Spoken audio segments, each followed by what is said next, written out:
How you doing? Mr. DJ's back. Going to outsource Billboard's Hot 100 May 9th, 1964. Going to pick something out of the top 40 this time as a Lost 45. There's a lot of Lost 45s in the top 40, as well as songs that didn't even make it into the top 40. Rock and roll, spring of 1964. Getting reinvigorated by the British invasion. The Beatles and the Dave Clark Five charting in the spring of 1964. Billy J. Kramer and the Dakotas, Motown, going into hyperdrive in 1964. Temptations would get really big in 64. Supremes, particularly the Supremes, 3, maybe 4 number 1 hits in 1964. But you got the traditional stuff that harkens back to an earlier era, to the 20s, 30s, 40s.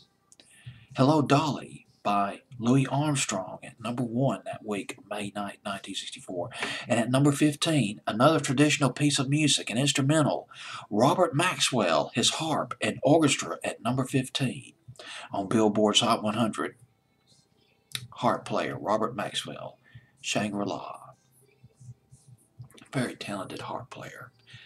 He learned how to play the harp when he was 10 years old. Robert Maxwell did. By age 17, he became the youngest member of the National Symphony Orchestra. Later on, he'd become a major arranger. God, that rhymed.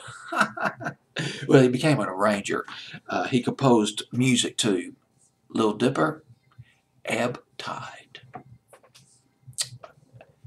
Nobody remembers Ebb Tide by the Righteous Brothers. One of their biggest hits.